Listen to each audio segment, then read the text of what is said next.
All right. So, good morning, good evening, good afternoon, whatever time you're watching this stream. I have got some news that a lot of you might not want to hear. I actually just read about this last night. It is May 20th, 2021, and this is Bitcoin's number one enemy. Now, a lot of people will laugh at this.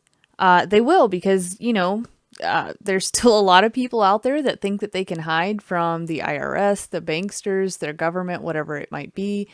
And I'm here to tell you right now, I don't think that this is necessarily possible. And I get the argument from people that are heavily involved in crypto saying, hey, if they could have done this, they would have done it a long time ago.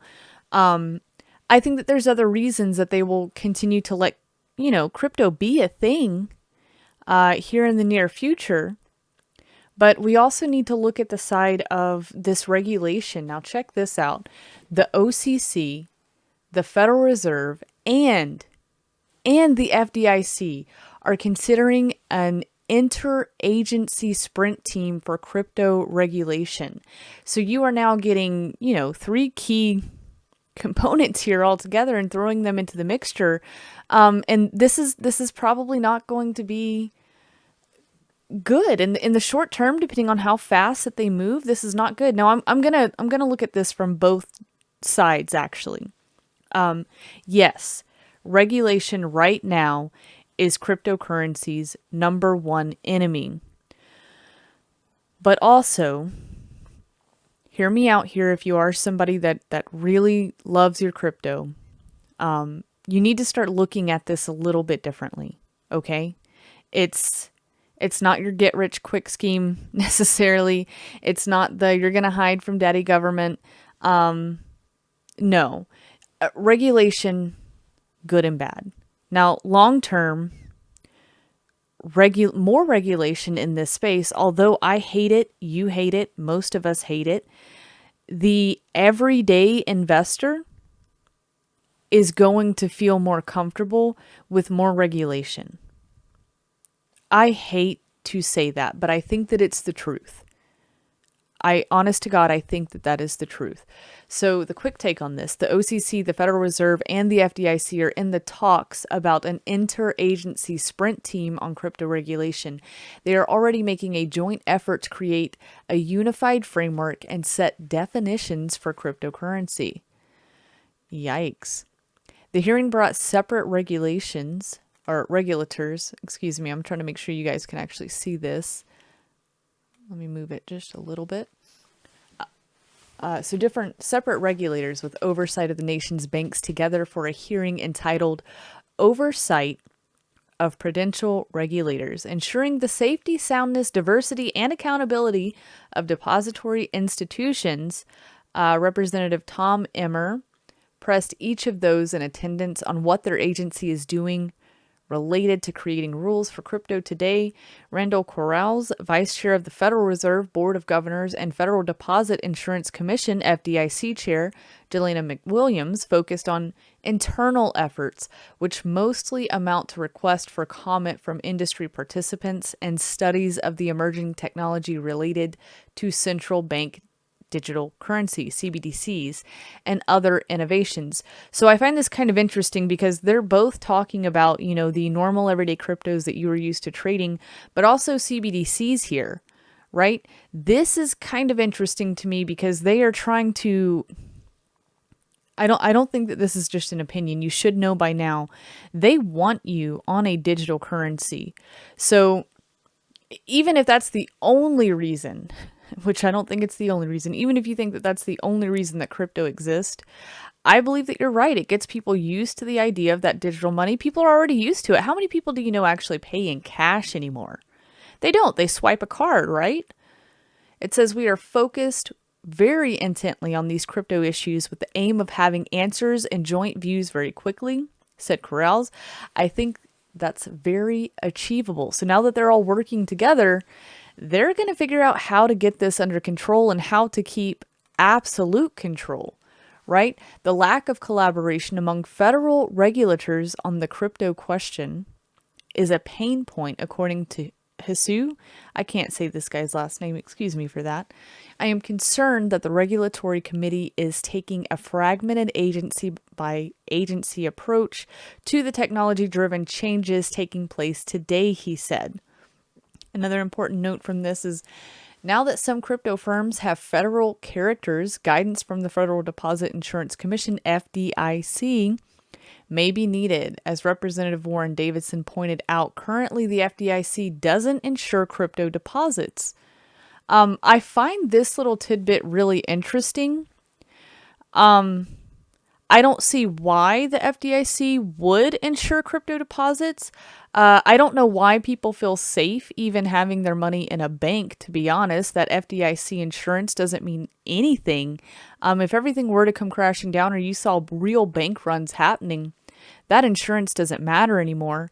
It doesn't make me feel any better that they want to possibly insure crypto deposits. I can't even think of a banker. Maybe I'm just up too early. Somebody tell me if I'm just up too early for this. But I don't see where the FDIC needs to take place with crypto deposits. Are they thinking about linking up maybe with Coinbase or one of the big players that are out there? I don't really understand what's happening here, but it is interesting to read this. And again, maybe I just got up too early. Maybe I stayed up too late and I'm looking into this too deeply, but I find that to be all too interesting. His question to McWilliams, was submitted for the record and will likely be answered in writing in the future. So we'll need to look out for that in the future, right? This at the moment would be Bitcoin's number one enemy. More regulations. But like I also said, the normal everyday investor, that's tough. That's tough because I think in the long run, this makes those crypto curious people that we were talking about, right now, oh, well, there's too much risk, there's too much volatility. Maybe they do want to get this kind of stuff under control. We do know that hedge funds are buying in. Maybe they want to be a bit more secured and protected. Does it possibly give more access to the everyday person? Possibly so. I don't really know for now.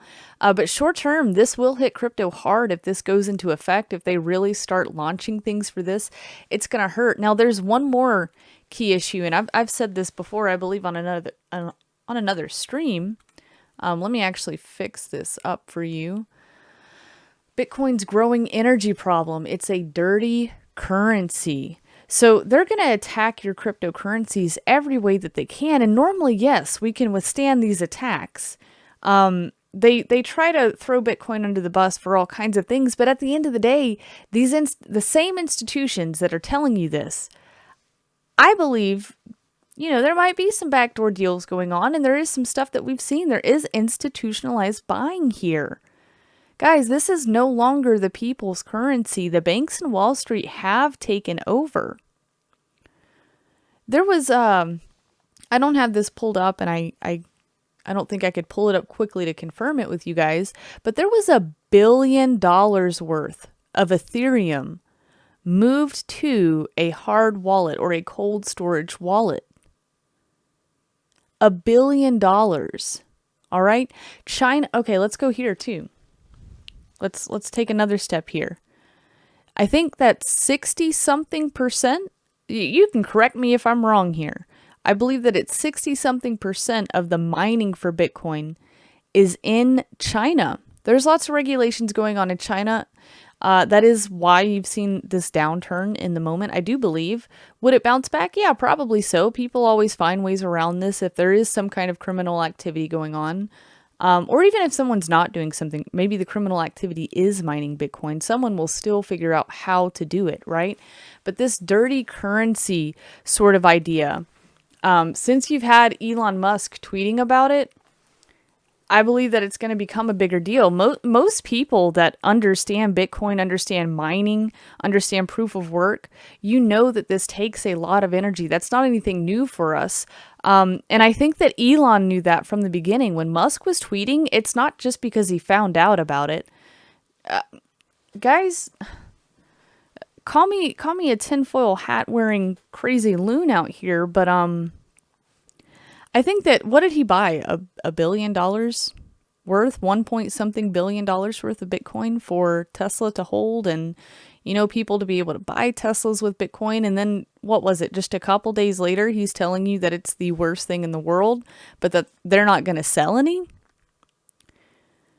I don't know. Sounds a little bit pre-planned to me. Maybe I'm just thinking too far, right?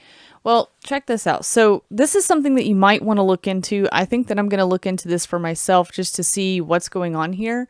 But on the shores of Seneca Lake, I could be saying that wrong. I've never been to this lake and never heard of it. In upstate New York, a private equity company has bought a decommissioned coal power plant and converted it to burn natural gas.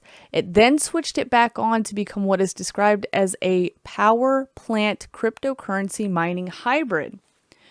All right, so Greenidge Generation Holdings, the company behind the plant, you're going to want to remember that name. I'm going to want to go and look into them for myself as well.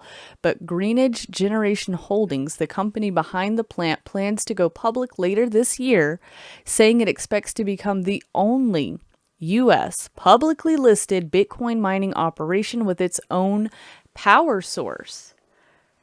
I wonder if any sort of regulations will try to shut that down, but we need to keep up with it, right?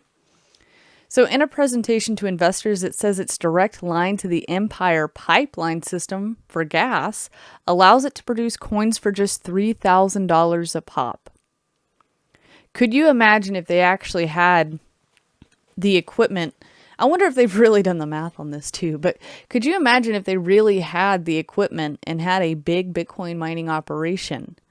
And they're able to pick it up for $3,000 a pop. Would this end up changing the price of Bitcoin?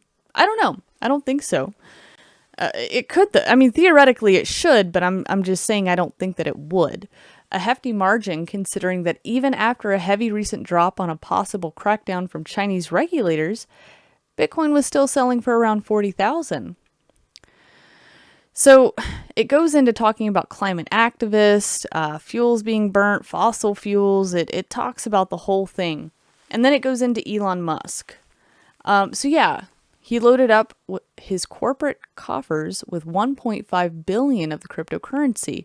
So he then a week later, he had changed his mind and reversed plans outlined in February to accept Bitcoin for payments for his vehicles.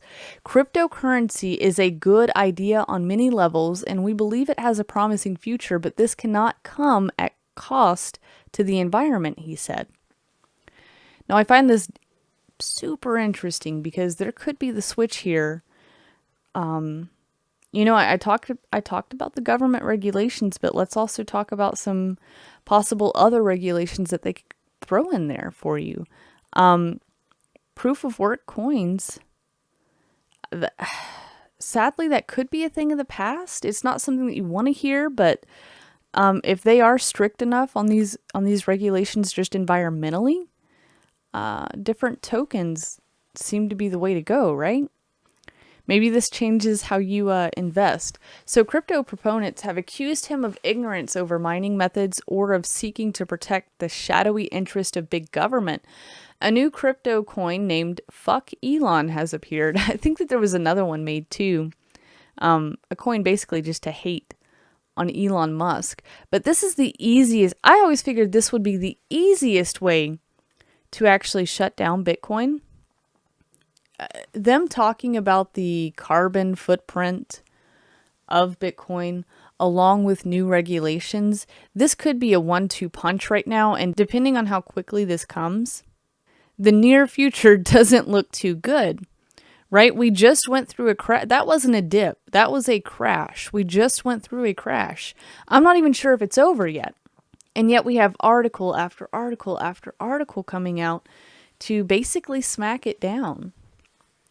And you got to wonder, is it also banksters and hedge funds could pick up more?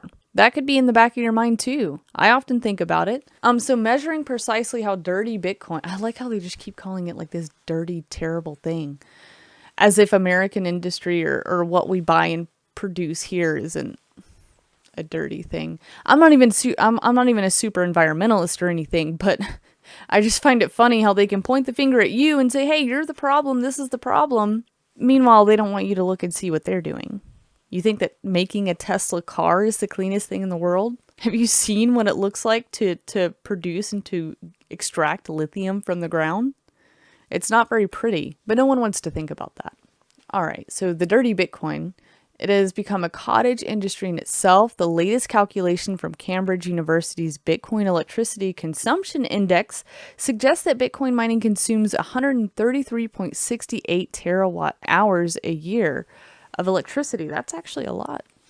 A best guess tally that has risen consistently for the past 5 years that places it just above Sweden at 131.8 terawatt hours of electricity usage in 2020 and just below Malaysia. They actually give you a chart for this. And don't worry, guys, I will have both of the links in the description below because I don't plan on reading all of this to you.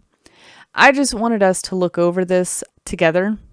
Oh, here it actually does mention the mining in China.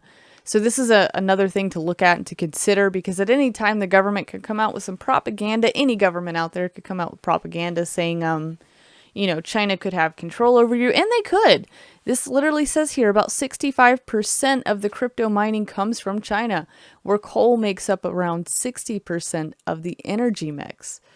The energy consumption is not necessarily the problem that I have here, but if you want to tell me that something is decentralized and no one holds any major power over it, you've got to show me something other than Bitcoin now. In the beginning, I was with you. I was with you there. All right, decentralized, more power to the people, super cool. 65% of the crypto mining coming from China, that could really hurt. Actually, that could hurt a lot of people. Economic warfare is a real thing, and I think that we have to worry about it both from our government and other governments out there. Now, I'm not going to read any more of this. You guys have a pretty good idea of what's probably happening. I just want to bring it up that more regulations are probably coming down right now. You've got the energy factor here. It's going to be used against Bitcoin. So just be ready. Again, be cautious in these markets. Be very cautious. We are seeing these downtrends come in. Doesn't mean it's going to last, but do be cautious, because at any moment the hammer could come down and these coins could be regulated. And it's going to take some time for those that want to follow the law to figure out, what they're going to do in that moment. Ever-changing laws kind of makes this stuff a little bit difficult. So let me know what you think. Do you think that the hammer is going to come down? This is going to be regulated? Or do you think that it's all a part of the show so someone out there can acquire more Bitcoin for cheap? Let me know, guys. Bye-bye.